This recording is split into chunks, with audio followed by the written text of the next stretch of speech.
안녕하세요. 대한민국 공무원국어 탑박자입니다. 자, 오늘 드디어 여러분 23강 들어갑니다. 자, 표준 화법과 언어 예절 들어가고요. 여러분 지난 시간까지 여러분 어법을 끝난 겁니다. 그렇죠, 여러분들 지난 시간 22강까지 해서 자 가장 중요한 어법들은 다 정리를 했습니다. 실제 여러분 공무원 시험을 준비하는 학생들은요, 뭐를 제일 어려워하냐면 다시 한번 문법, 어법을 제일 어려워하죠. 여러분들 다시 한번 자 이 어법을요, 저는 끝냈습니다. 근데 여러분들은 다시 한번 꼼꼼하게 정리를 하셔야 됩니다. 그렇죠? 그래서 그 어법만큼 최소한 여러분들이 문제 풀 때 전혀 막힘없이 다 풀 수 있도록 하셨으면 좋겠습니다. 괜찮죠? 좋습니다.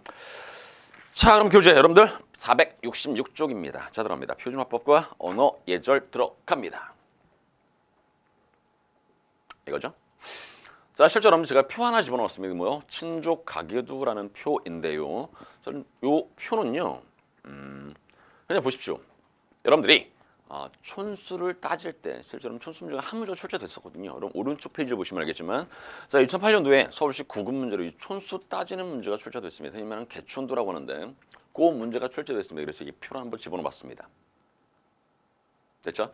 그러니까 여러분도 충분히 따질 수 있어. 자 본인을 기준으로, 자 이렇게 본인을 기준으로, 자 어차피 형제 자매는 2촌 부모 쪽 위쪽은 1촌입니다. 됐죠? 뭐 그렇게 여러분들 따지면 됩니다. 그럼 잘 보십시오. 자, 부모죠. 그리고 요쪽과 요쪽을 보면은요, 흔히 말하는 여러분들에 있어서는 형제 자매하고 똑같은 겁니다. 그렇죠? 됐습니까? 그렇기 때문에 당연히 아버지와 이쪽은 몇 촌입니까? 2촌이죠. 그러니 여기다가 1촌을 이렇게 더하면 1촌에다가 2촌이니까 뭡니까? 여러분들의 입장에서는요 3촌입니다. 이런 식입니다. 됐죠? 자 그렇게 해서 여러분들이 촌수를 따져주시면 됩니다. 당숙이라는 단어가 있거든요. 당숙 여기 있죠.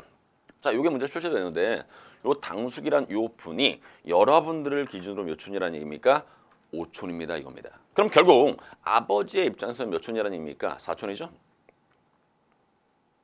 거기에다가 1촌을 더해서 5촌입니다. 이런 식입니다. 됐습니까? 그렇게 여러분 따질 수 있으면 됩니다. 됐죠? 자, 여러분들 이런 것들이 아마 충분히 많이 보셨을 테니까 여러분들 5촌까지 정도는 따질 수 있었으면 좋겠습니다. 됐습니까? 왜? 자, 이미 문제 출제됐으니까 앞으로도 출제가 안 되리라는 법은 없습니다. 물론 꽤 오래전에 문제가 출제된 겁니다. 자, 2008년도면 꽤 오래됐죠? 그럼에도 불구하고 자, 요 정도는 제가 생각했을 때는 아시는 게 나을 것 같다는 얘기입니다. 됐죠? 그러니까 7촌 이렇게 넘어갈 필요는 없는데 자 최소한 5촌 이내까지 정도는 따질 수 있었으면 좋겠습니다. 됐죠?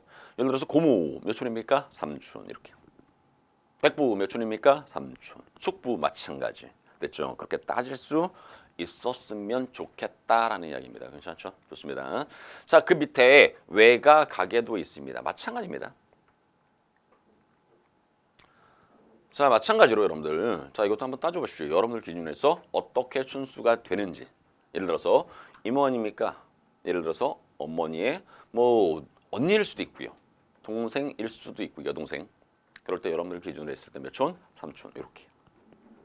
그럼 당연히 요게 1촌 아닙니까?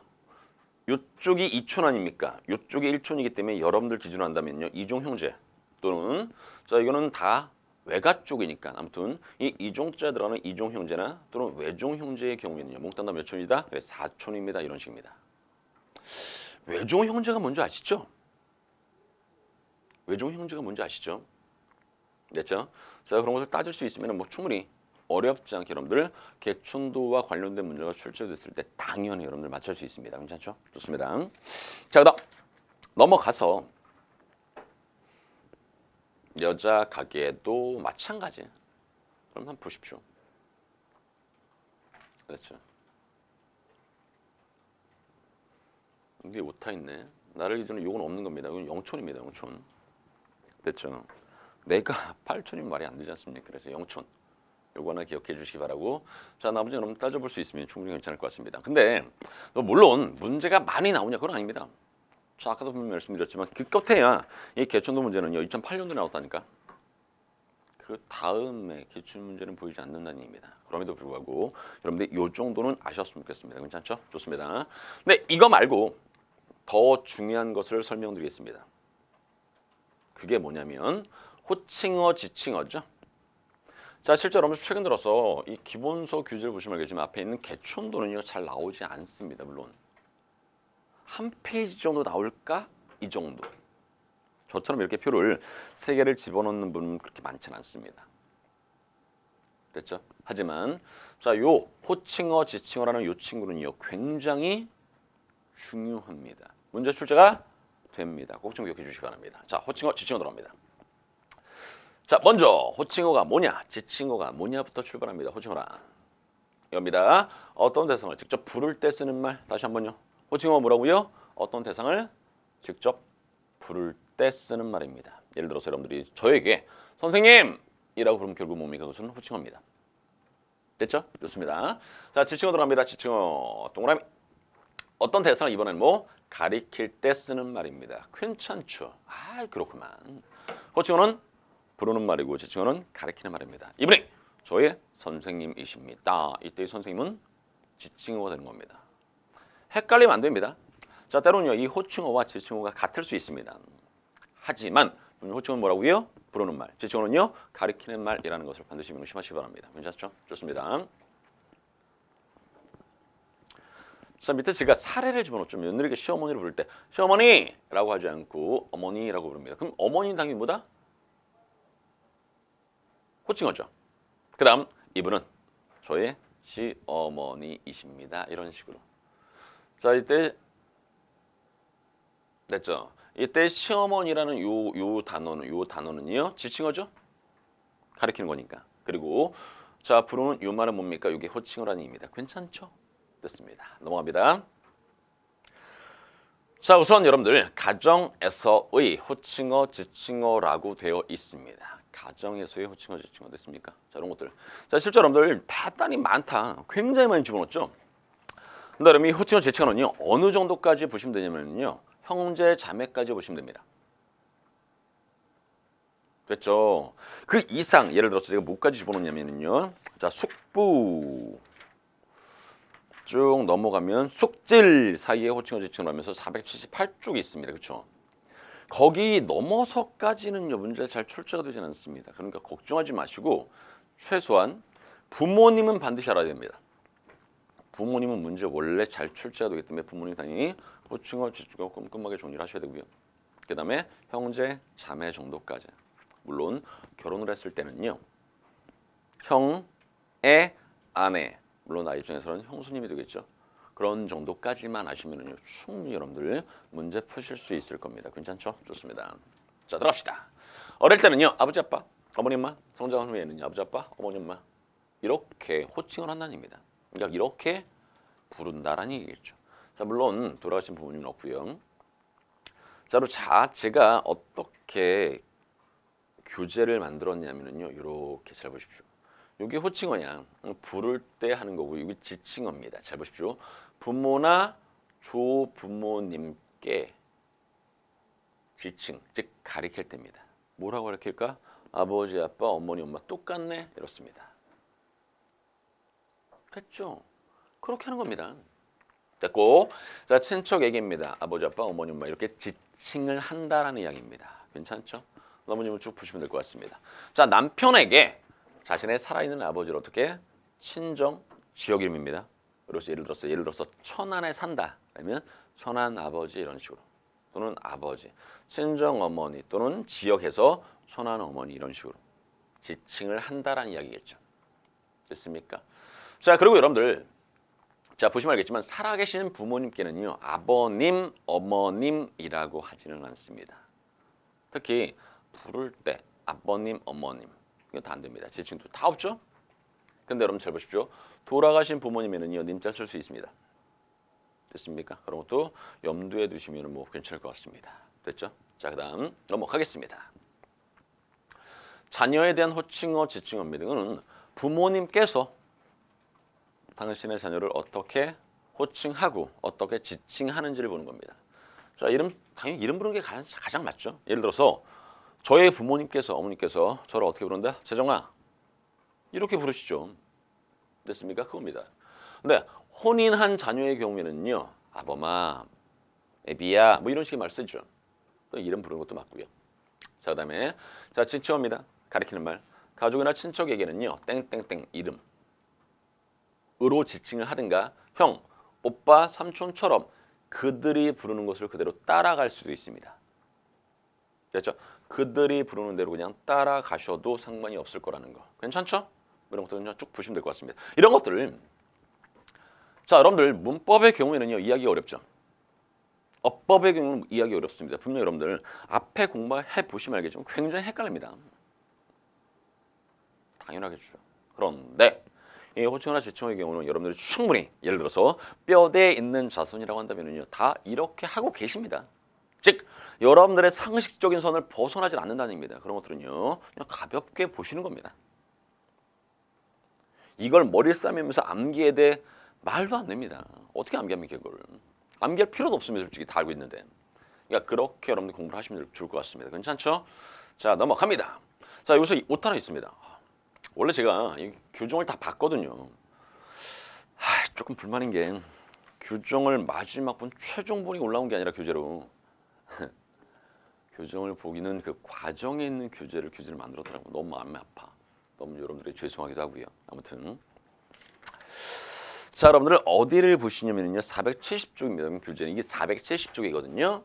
자, 너무 죄송합니다. 필기도구 두시고 요거를 이렇게 지우시면 됩니다. 됐죠?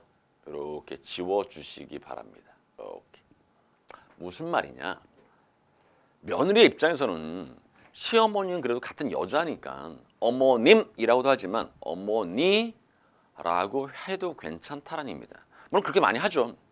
그런데 아무래도 남자 쪽이 아버님의 경우에는요. 어렵죠. 그러니까 아버지보다는요. 아버님을 쓴다는 얘기입니다. 그래서 아버지 안 되고 아버님으로 한다라고 알아두시면 좋겠다는 얘기입니다. 그렇지 않습니까? 됐습니다. 그런 것들을 쭉 보시면 됩니다. 됐죠? 자, 이런 것도 마찬가지로 여러분들 상식적인 선을 그냥 벗어나진 않으니까 시조부모님께 아버님, 시아버지에게 아버님 이렇게 좀 보시면 될 것 같습니다. 됐죠? 자, 그다음 자 넘어가겠습니다. 됐고, 자 며느리에 대한 호칭어 지칭어가 있습니다. 아가, 새아가, 땡땡어미야, 어머마, 얘야 뭐 이런 식으로 해서 호칭을 한다는 의미입니다. 자, 물론 지칭도 마찬가지입니다. 쭉 보시면 될 것 같습니다. 며느에 이런 것들이 있죠. 그런 것들 보시면 되겠고,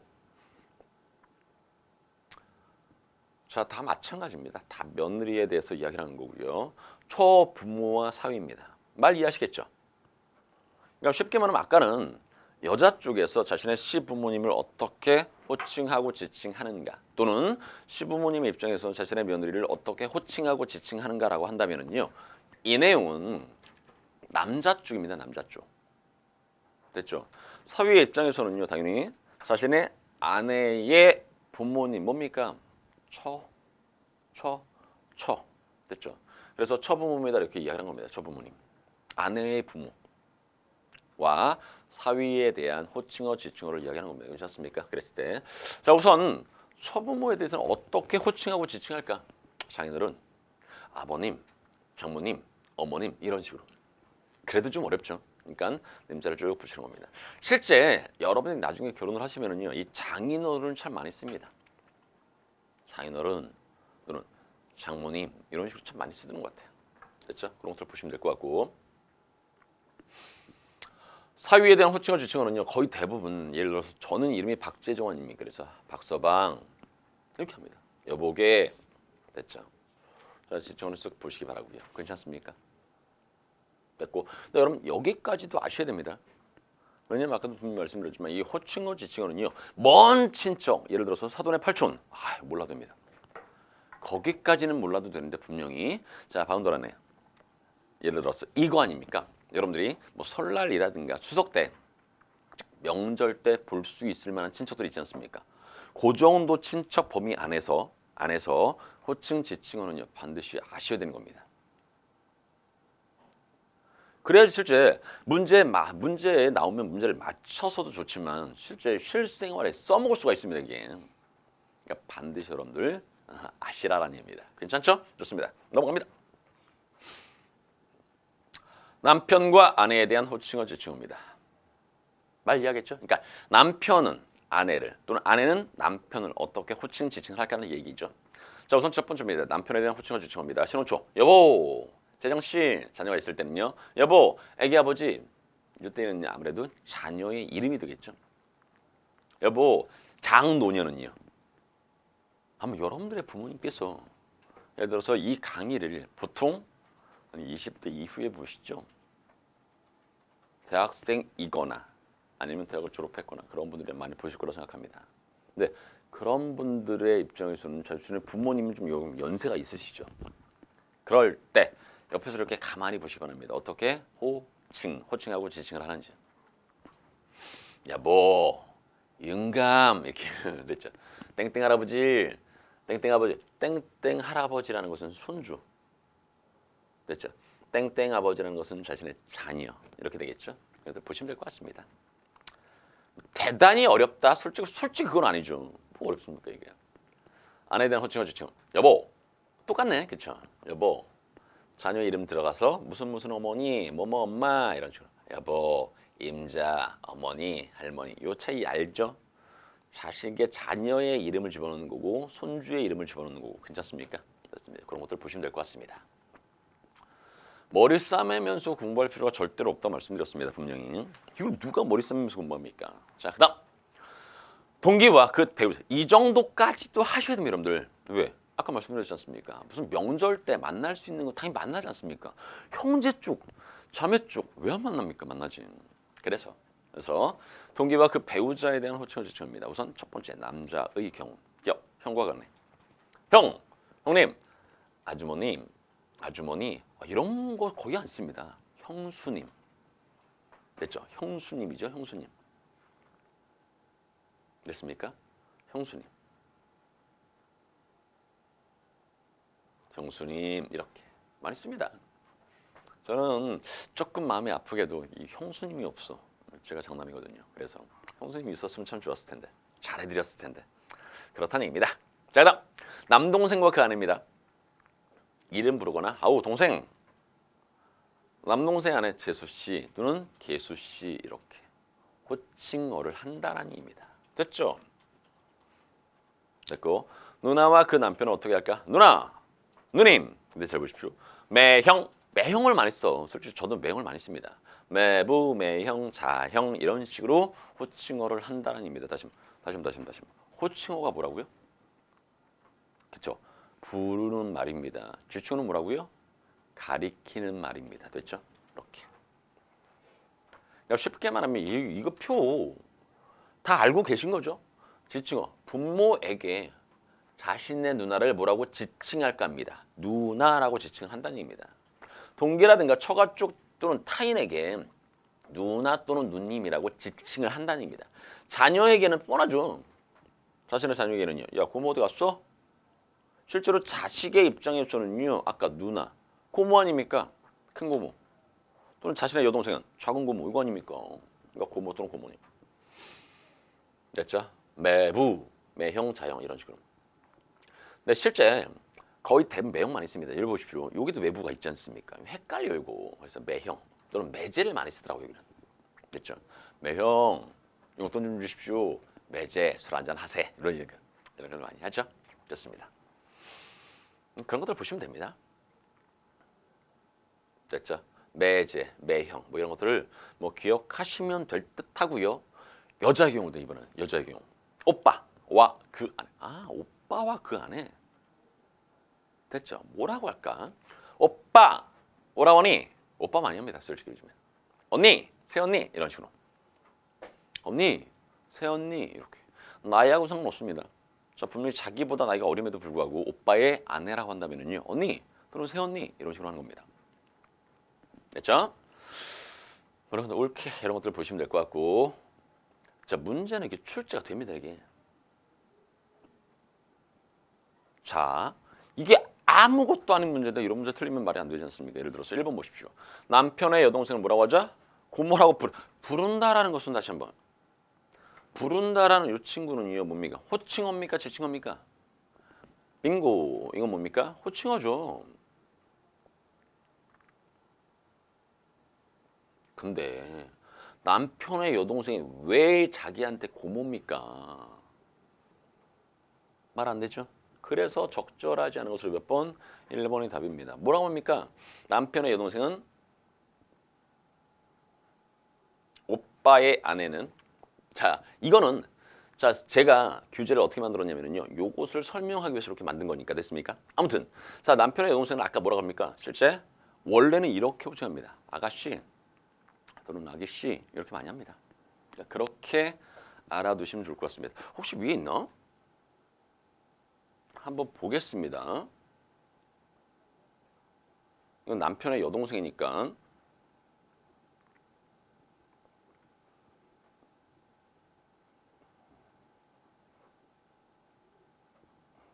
이걸로 내리지 말고 자 제가 어차피 저는 문제를 어떤 식으로 많이 활용을 했냐면요 이 부분 어떤 개념이 있으면 그 개념을 보여줄 수 있는 문제를 집어넣었습니다. 여러분들이 문제를 많이 보여주겠다는 게 아니라 문제가 이런 식으로 나옵니다라는 것을 보여드리기 위해서 하는 거니까 자 아마 밑에 분명히 있을 겁니다. 자 그러면 자 여기서는요 오빠와 그 아내 아닙니까?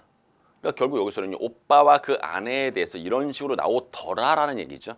답은 1번인 거 맞아. 아까 말씀드렸지 않습니까? 남편의 여동생은 고모라고 안 합니다. 뭐라고 한다? 아가씨 또는 아기씨라고 한다고요. 근데 물론 그건 알고 계시죠. 근데 어떤 식으로 이렇게 나온다고. 잘 봐. 자 보십시오. 오빠의 아내는 언니라고 부르고 지칭어는 올케입니다. 이게 맞다 틀리다?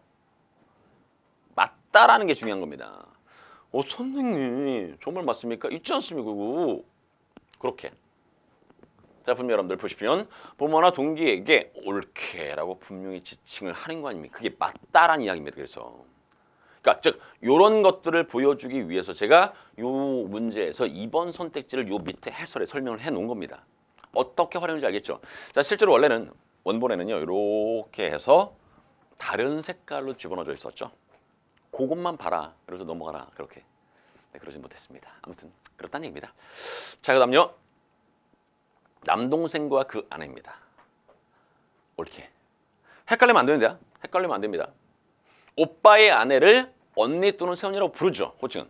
근데 지칭어는 옳게. 근데 여기 보면 알겠지만 여기는 그러니까 호칭어에 옳게가 들어와 있습니다. 맞죠? 그래서 여러분들 자 문제는 자 봅시다. 누나는 남동생의 아내를 옳게라고 부르죠. 보십시오. 누나는 남동생의 아내를 옳게라고 부르고 지칭어 또한 옳게라고 할 수 있습니다. 이런 식으로. 됐죠? 여기 보십시오. 3번 누나의 입장에서 남동생의 아내는 지칭어가 옳게이다. 이 말이 맞다 틀리다? 맞다. 됐죠? 자 다시 봅시다. 여자 입장이야.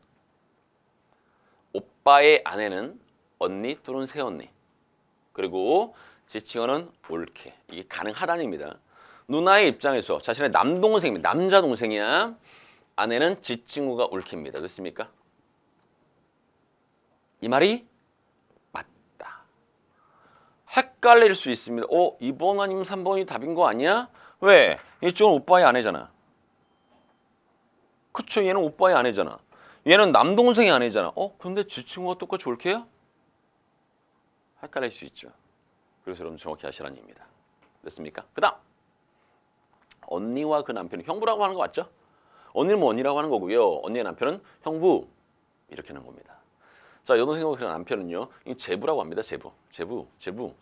많이 들어보셨죠? 제부. 됐습니까? 그렇게 한다고. 자 다음에 남편의 동기와 그 배우자에 대한 호칭어입니다. 자 남편의 형과 그 배우자입니다. 자 이런 것들 중요하죠. 자 남편의 형을 뭐라고 한다고요? 아주버님. 이것도 중요합니다. 아주버님. 남편 형의 아내를 뭐라고 한다? 형님 이렇게. 됐습니까? 다 알고 계신 거죠? 좋습니다. 자 나머지 써 보시기 바라고요. 그 다음 남편의 형을 부르는 호칭어는 뭐라고요? 아주버님. 됐죠? 그러니까 이 4번이 맞다라는 얘기죠. 남편 형을 이르는 말 아주버님 맞지 않습니까? 됐고 남편의 남동생과 그 배우자입니다. 이렇게 되어 있습니다. 남편의 남동생? 잘 생각해 보십시오. 남편에게 남동생이 있구나. 그랬을 때 남편 아내의 입장에서 그 남동생을 어떻게 호칭, 지칭을 할까라는 얘기입니다. 자, 남편 남동생은요 두 개입니다. 결혼하기 전과 후가 있습니다. 결혼하기 전에는요 도련님이라고 합니다. 결혼한 다음에는요 서방님. 헷갈리죠? 서방님이라고 합니다. 그리고 남편 남동생의 아내를 뭐라고 한다? 동서라고 합니다. 질문. 그러면 남편 형의 아내를 아까 뭐라고 했죠? 형님입니다. 됐죠? 뭐 이런 것들이 뭐 기본이고. 자, 쓱 보시면 되겠습니다. 남편의 누나와 그 배우자입니다. 형님, 아주버님. 이게 아주버님은 아까 있었잖아. 어디 갔어? 여기. 그러니까 여러분들이 어설프게 공부하시면 굉장히 헷갈릴 수가 있다입니다. 갔네 이렇게. 됐습니까? 그러니까 결국 남편 누나의 남편은 남편의 누나의 남편은 결국 보다 똑같이 아주버님 이렇게. 이건 아까 말씀드렸던 제가 말씀드렸던 내용. 자, 남편의 누이 동생과 그 배우자는 어떻게 한다? 호칭어. 아가씨 또는 아기씨.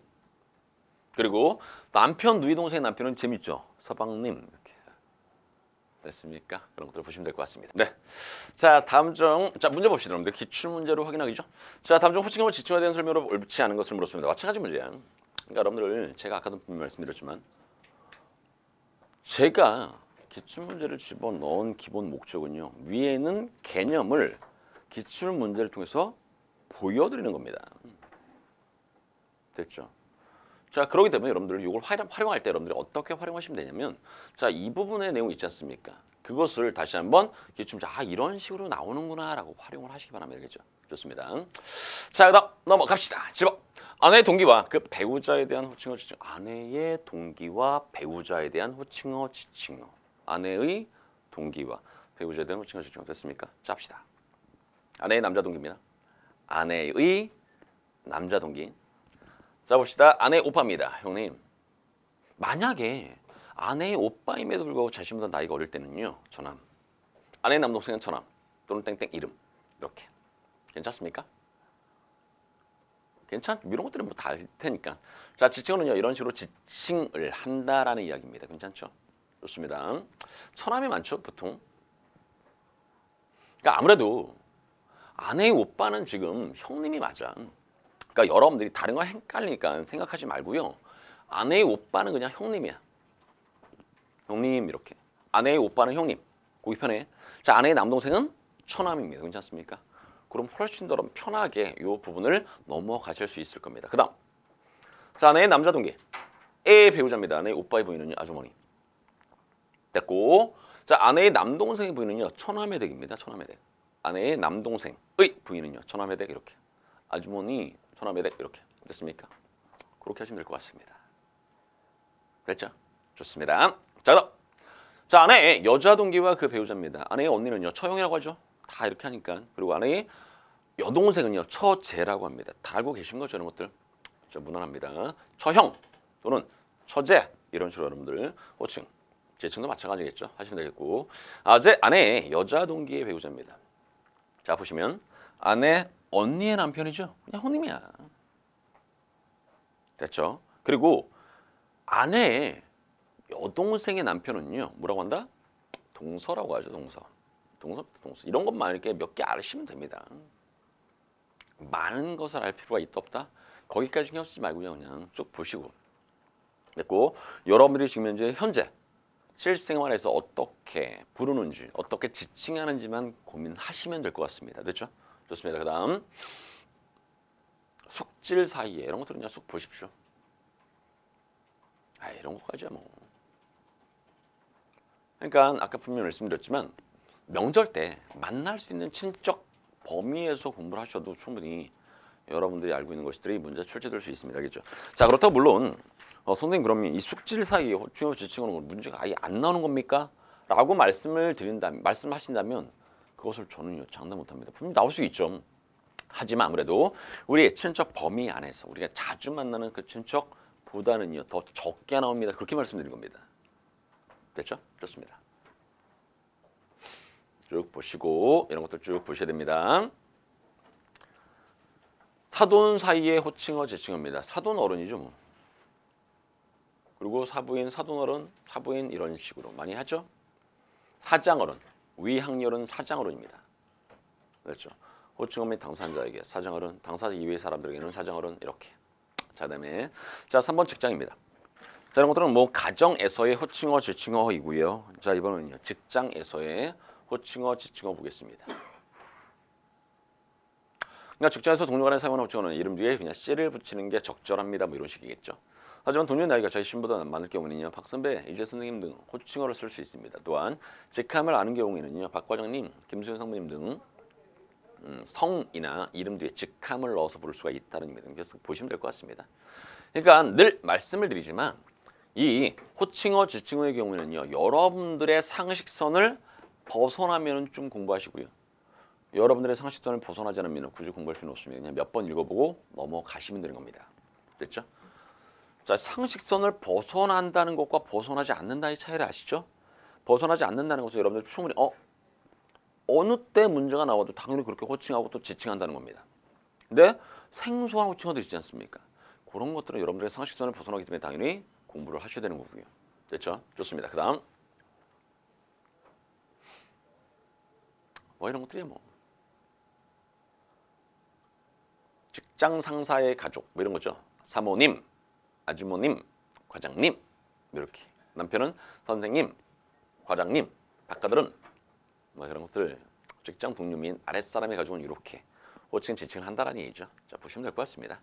자, 친구의 아버지, 어머니는요, 아버님, 어르신, 땡땡 할아버지, 친구의 어머니는요, 이런 식으로 호칭하고 지칭은 이런 식으로 한다는 얘기입니다. 춘부장 참 잘 나오는데, 춘부장. 됐죠? 춘부장.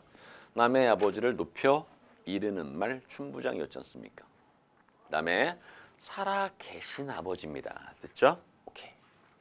선생님의 배우자입니다. 사모님. 그러니까 보십시오. 사모님, 선생님, 땡땡땡 선생님. 그리고 잘 봐. 여자 선생님의 남편은 사부님, 땡땡땡 선생님 이런 식으로. 알고 계시죠? 직원이 손님에게 손님, 땡땡땡님, 땡땡땡 손님 이런 식으로 호칭 지칭을 한다는 얘기입니다. 자, 보시면 될 것 같습니다. 자, 다음에 세 번째 인사말 들어갑니다.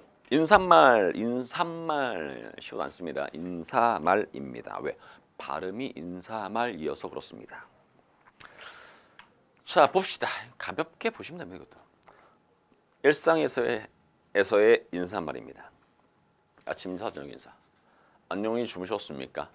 안녕히 주무셨어요? 잘 잤어요? 잘 잤니? 이 사람이 안녕하십니까? 안녕하세요. 안녕히 주무셨습니까? 안녕히 주무셨어요? 안녕 잘 잤니? 아무리 이것은 나이가 자기보다 아래쪽 또는 동년배 나이가 비슷할 때 이렇게 쓰겠죠. 직장에서 하는 인사입니다. 안녕하세요. 안녕하십니까? 안녕하십니까? 이렇게 안녕하셨습니까? 안녕하십니까? 안녕히 주무십시오. 안녕히 주무세요. 잘 자. 편히 쉬게. 아무래도 이쪽은 위, 아래 이렇게 되겠죠. 위, 아래, 위, 아래. 됐죠? 집에서 만나고 헤어질 때입니다. 다녀오겠습니다. 다녀올게요. 다녀올게. 안녕히 다녀오십시오. 안녕히 다녀오세요. 잘 다녀. 야, 이거야 뭐 여러분 상식선을 벗어나진 않으니까. 그러니까 여러분들이 매번 집에서 나올 때와 집에 들어갈 때 하는 인사말, 그게 인사말 아닙니까? 그게 일상생활, 가정 내에서 하는 인사말입니다. 됐죠? 자, 그다음 자 형광펜 드십시오. 형광펜 드셨습니까? 어디에 별표? 개념 플러스 별표. 잘못된 인사말이죠. 총 제가 여러분들에게 6개를 집어넣어 드렸습니다. 암기. 자, 이 친구는 암기를 하시는 게 좋습니다. 출근길에 직장 상사를 보는데 좋은 아침입니다. 좋은 아침, 좋은 아침입니다. 이런 건 안 됩니다. 왜? 영어에서 말하는 굿모닝이죠. 를 번역한 인사말이기 때문에 굿모닝, 좋은 아침, 빛 틀렸습니다. 안녕히 주무셨습니까? 이 정도로 쓰는 것이 적절합니다. 두 번째. 윗사람에게 문안 인사를 드리면서 잘 주무셨습니까? 잘 눈에 보십니까? 삑 이렇게 쓰라는 얘기입니다. 안녕히보다 아무래도 상대를 덜 높이는 표현이기 때문에 윗사람에게 쓰지 않는 것이 좋습니다. 3번. 부하 직원이 상사에게 먼저 퇴근하면서 수고하십시오. 삑 틀렸습니다. 이런 것들 다 알고 계시죠? 수고는 본래 고통을 받음이라는 뜻입니다. 그럼 결국 뭐야? 고통을 받으십시오라고 인사하는 거니까 말이 됩니까? 안 됩니까? 안 되죠. 그렇게 하시면 될 것 같고. 자, 4번입니다. 어른과 통화를 끊으면서 들어가세요. 솔직히 제가 이거 굉장히 많이 쓰거든요. 들어가십시오. 삑 틀렸습니다. 들어가세요는요 명령형 문장어를 일부 지방 사람만 주로 쓰는 표현이기 때문에 가급적인 미는 쓰지 않는 것이 좋습니다. 할아버지께서 세배를 드리기 전에 절 받으십시오. 여기 앉으십시오. 이런 식으로 명령형 쓰면 안 되죠. 알고 계시겠지만 예의 어긋나지 않게 하려면은요. 가급적인 말 없이 공손하게 절하는 것이 좋습니다. 6번 아버지의 생신을 축하하면서 건강. 이거는 뭐 정말 여러 차례 말씀을 드렸던 거죠. 건강하다. 뭐 형, 용, 사. 의 경우는요. 명령형 또는 청용을 쓸 수 있다 없다? 없다. 그거 아닙니까 이거. 여러 번 했던 거. 건강하시길 빕니다. 또는 건강하시길 바랍니다. 이런 식으로 쓰시라라는 얘기입니다. 됐죠? 넘어갑시다. 그리고 특정한 때의 인사말입니다. 사람들이 하늘 이거야 뭐. 가볍게 보겠습니다. 우선 송년 인사와 신년 인사입니다. 한 해 동안 보살펴 주셔서 고맙습니다. 한 해 동안 수고하셨습니다. 이건 동료나 아랫사람에게 신년 인사. 새해 복 많이 받으십시오. 복 많이 받게. 소원 성취하게. 이렇게. 생일 인사와 축하 위로 인사는 이런 식으로. 자 그리고 자 이런 것들은 영상 쓱 보십시오. 쓱 보십시오. 그랬지만 정말 쓱 보면 안 됩니다. 꼼꼼하게 암기하셔야 됩니다. 60세, 육순, 61세, 환갑, 회갑, 화갑. 맞네. 이런 것들은 당연히 여러분 상하식선을 벗어나면 암기하셔야 됩니다. 환갑, 회갑, 화갑. 62세는요 진갑. 70세는요 칠순고이. 77세, 80세, 88세, 90세, 99세. 됐죠? 희수, 팔순, 미수, 구순, 백수 이런 식으로 쓴다는 의미입니다. 보시면 됩니다. 이 순이 10을 가리키잖아. 그래서 구순하면 90 이겁니다. 알고 계시겠지만. 됐죠? 요즘에는 과학이 발전하고 사람이 굉장히 오래 살지 않습니까? 특별하게 큰 병만 걸리지 않으면요 굉장히 오래 많이 사십니다. 그래서 아마 백수까지 여러분들 알아두셔야 되지 않을까 이제는. 여기 1이 빠졌죠. 그래서 99입니다. 이게 백수입니다. 이렇게 하면 100이잖아. 100, 100. 이게 빠졌기 때문에 99가 되는 겁니다. 뭐 알고 계시죠? 자 보시면 될 것 같습니다. 됐고 갑시다. 그 다음 여러분들 조금만 고민하시면 이런 정도는 다 암기할 수 있습니다. 금방. 결혼입니다. 축하합니다. 결혼 축하합니다. 결혼 경축합니다. 축하합니다. 경축합니다. 얼마나 기쁘시겠습니까? 뭐 등등등. 이런 것들 뭐 보시면 될 것 같습니다. 됐죠? 충분히 여러분들 선에서 당연히 벗어나지 않는 거니까 어렵지 않게 여러분들 해결할 수 있을 거라 생각합니다. 자 이렇게 해서 여러분들 어우 진짜 제일 첫 번째가 끝났습니다. 그렇죠? 꽤 두꺼웠죠? 자, 꽤 두꺼운 내용을 여러분들에게 설명을 드렸습니다. 아무튼 여러분들 저는 이 첫 번째 교재가 끝났습니다. 그리고 바로 2권 빼고 3권의 독해편으로 넘어갈 거거든요.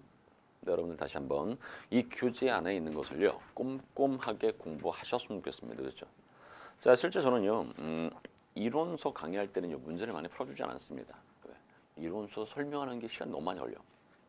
근데 여러분들 입장에서는 다시 한번 기출 문제를 꼼꼼하게 보셨으면 좋겠습니다. 왜? 기출 문제 보셔야 됩니다. 그래서 어떻게 문제가 출제되는지 알겠죠. 제가 가급적이면 기출 문제는요 최신으로 집어넣습니다.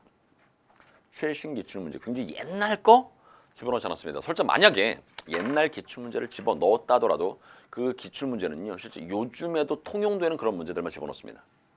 여러분들 자 따로 기출 문제를 쓸 필요 전혀 없이 그냥 여러분 교재 여러분들 구입하신 그 교재 안에 있는 것만 보신다면요 충분히 괜찮을 것 같습니다. 아시겠죠? 좋습니다. 자 오늘은 여기까지 하고 여러분들 다음은 독해편입니다. 아시겠죠? 좋습니다. 오늘 여기까지 하겠습니다. 고생하셨습니다.